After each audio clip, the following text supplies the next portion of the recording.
अस्सलाम वालेकुम जी, welcome to our YouTube channel PD talkies. आपका दोस्त उमैद आपके साथ ही का दोस्तों, पाकिस्तान वर्सेस वेस्ट इंडीज तीसरा ओडीआई, जहां पर वेस्ट इंडीज ने ये सीरीज 2-1 से जीती है, वहीं पर वेस्ट इंडीज ने बड़े बड़े रिकॉर्ड अपने नाम किए हैं। सबसे पहला रिकॉर्ड के 33 साल के बाद, 33 ईयर्स के बाद पाकिस्तान टीम को वनडे फॉर्मेट में 92 रन्स के ऊपर बुक किया गया, यानी कि तमाम के तमाम बल्लेबाज मिलकर 92 रन्स बना सके हैं। और साथ सबसे अहम चीज़ कि पाकिस्तान टीम जहां बॉलिंग में फ्लॉप हुई है, वहीं बल्लेबाजी में भी फ्लॉप हुई है, यानी कि टोटल ऑल डिपार्टमेंट्स में इंक्लूडिंग कैप्टनसी पाकिस्तान टीम जो है ओडीआई फॉर्मेट के अंदर फ्लॉप हुई है। यहाँ मैं एक बात करना चाहूँगा, वो अक्सर आपने कहावत सुनी होगी, कवा चला हंस की चाल, अपनी भी भूल गया। तो पाकिस्तान टीम जब T20 के ऊपर सारा फोकस करेगी, सारी मैनेजमेंट T20 के ऊपर फोकस करेगी, तो वनडे के अंदर ये रिजल्ट्स ज़रूर आएंगे। बल्कि मैं इसके ऊपर अगर कुछ बात करूं, ऐड ऑन करूं, तो बड़ी अहम चीज़ ये है कि शायद हमने ना ये अपना माइंडसेट बना लिया है कि अगर हम T20 जीत गए हैं ना तो वनडे हार जाएं, और अगर वनडे जीत गए हैं ना तो भाई भी T20 हार जाएं। यानी कि हमने ना T20 प्रॉपर जीतना है, ना हमने वनडे प्रॉपर जीतना है। ये हमारा माइंडसेट चल रहा है। मैं ज़रा मैच के ऊपर थोड़ा सा बात करूंगा। सबसे पहले दोस्तों, हैरान कुन तौर के ऊपर 40वें ओवर में वेस्ट इंडीज़ का जो रन्स थे ना वो 177 थे। 40वें ओवर में 177 रन्स थे, 5 खिलाड़ी आउट थे। मैं बड़ा मुतमईन था, मैंने कहा यार अगले 10 ओवर में ना कितना 210 बना लेंगे, या बहुत हार्डली हुआ 220 बना लेंगे। हमने वही मिस्टेक जो पिछले 1 साल से हमारे साथ चली आ रही है, डेथ ओवर। हमने डेथ ओवर में 117 रन्स दिए हैं, 117 रन्स, जहां हमारी 40 ओवर में 4 का रन यानी कि रन रेट था वेस्ट इंडीज़ का, वही रन रेट 11.7 का रन रेट आया है। हमारे बॉलर्स ने 20 प्लस के करीब जो है वो रन्स पड़े हैं, और इसके अंदर कोई एक बॉलर नहीं है। मैं अगर कोई बात करूं, कोई एक बॉलर हो, यहाँ पर सबको पड़े हैं, सबको रन्स पड़े हैं। मैं आपके सामने थोड़ा सा खुलासा रखता हूँ। 50वें ओवर में हसन अली को जो है दोस्तों वो 13 रन्स पड़े हैं आखिरी ओवर में। उसके बाद 49वें ओवर में नसीम शाह को 21 रन्स पड़े हैं। उसके बाद 18वें ओवर में हसन अली को दोबारा जो है, और 48वें ओवर में हसन अली को 18 रन्स पड़े हैं। ये हमारे डेथ ओवर्स हैं। उसके बाद नसीम शाह को सिर्फ 47वें ओवर में 8 रन्स पड़े हैं। उसके बाद 46वें ओवर में हसन अली को 7 रन्स पड़े, यानी कि जो 3 ओवर आखिरी गए हैं ना, इसके अंदर धमाल उन्होंने किया। और उसके बाद इब्रार अहमद को 45वें ओवर में 18 रन्स पड़े, यानी कि हमने 117 रन्स आखिरी 10 ओवर में चार्ज करवाए हैं। यानी कि मैं हैरान हो रहा था कि हमारी बॉलिंग यानी कि इतनी फ्लॉप है। कल यानी कि हम बात कर रहे थे, शाहीन ने जी ये कर दिया, शाहीन ने वो कर दिया, शाहीन ने फलाना कर दिया, नसीम आएंगे तो ये हो जाएगा।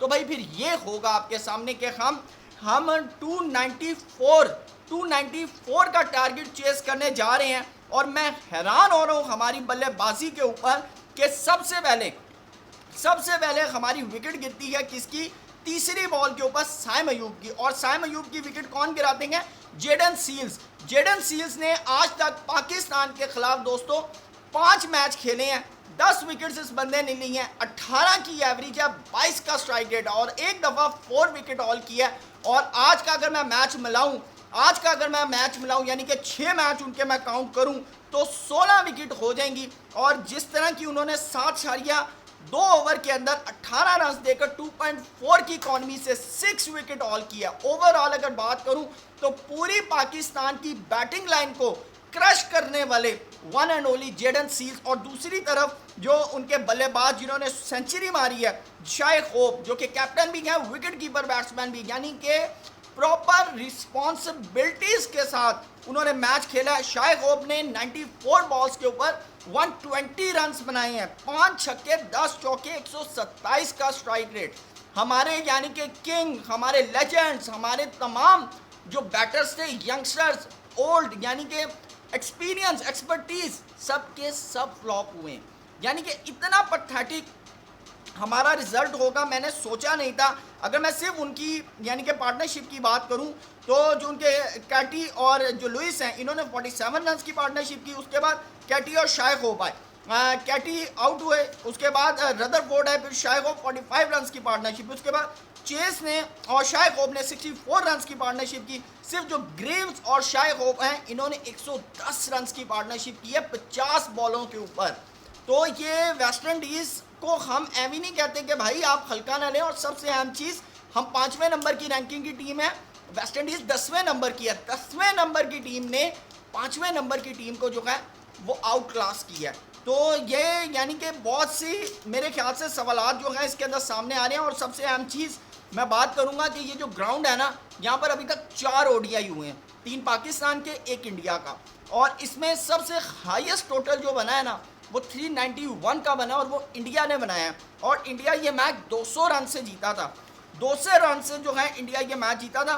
उसके बाद आपको बताऊं कि पाकिस्तान जीता 5 विकेटों से, फिर वेस्ट इंडीज जीता 5 विकेटों से, और अब वेस्ट इंडीज 202 रन से जीता। यानी कि सेम वो सिचुएशन के वेस्ट इंडीज अपनी होम कंडीशन में इस स्टेडियम के अंदर 2 मैच हारा है और 2 मैच जीता। और मज़े की बात है कि इंडिया से 200 रन से मैच हारा, पाकिस्तान से 202 रन से जीता, पाकिस्तान से 5 विकेटों से मैच हारा, 5 विकेटों से मैच जीता। यानी कि बिल्कुल इक्वल सिचुएशन। और ये जो पिच है ब्रांडारा क्रिकेट एकेडमी की, ये जो स्टेडियम है, इसकी पिच के बारे में है कि भाई ये टोटली बॉलिंग पिच है, टोटली बॉलिंग पिच है। और आप अंदाज़ा लगाएं कि इस बॉलिंग पिच के ऊपर इंडिया ने जो है वो 2-3 यानी कि 351 रन बनाए थे, 5 खिलाड़ी आउट हुए थे इंडिया के।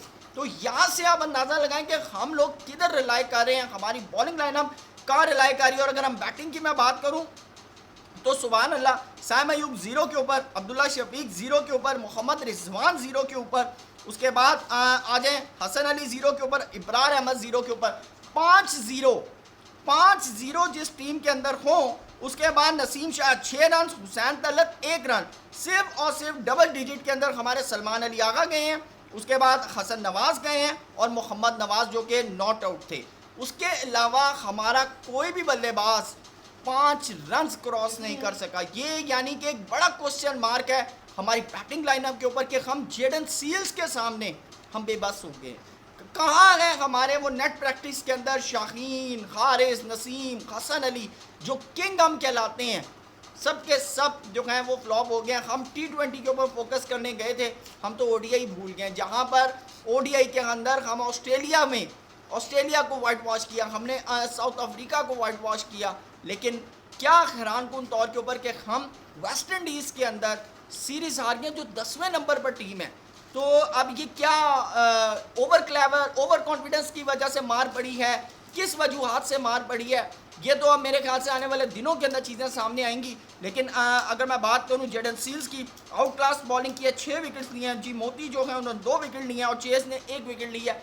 पाकिस्तान टीम बकौल एज अ यूनिट मैं इसके ऊपर बात करूँगा, हम बैटिंग में फ्लॉप हुए हैं। सबसे पहले हमारी बॉलिंग जो थी पहले मैच के अंदर कुछ बेहतर थी, लेकिन उसके बाद फिर कंटिन्यूसली हमारी बॉलिंग बहुत फ्लॉप गई है, हमारी बैटिंग ने बहुत ज़्यादा लैक किया, फील्डिंग ने, कैप्टनसी ने, ओवरऑल ओडीआई फॉर्मेट के अंदर पाकिस्तान टीम ने एक बड़ा कोलैप्स किया। और मेरे ख्याल से 33 ईयर्स के बाद हम 92 के स्कोर के ऊपर जो है वो आउट हुए हैं। तो मेरे ख्याल से एक बड़ा लम्हे फिक्री है पाकिस्तान क्रिकेट के लिए। आज आपकी क्या राय है कमेंट सेक्शन में ज़रूर बताइएगा। थैंक यू सो मच, अल्लाह हाफ़िज़।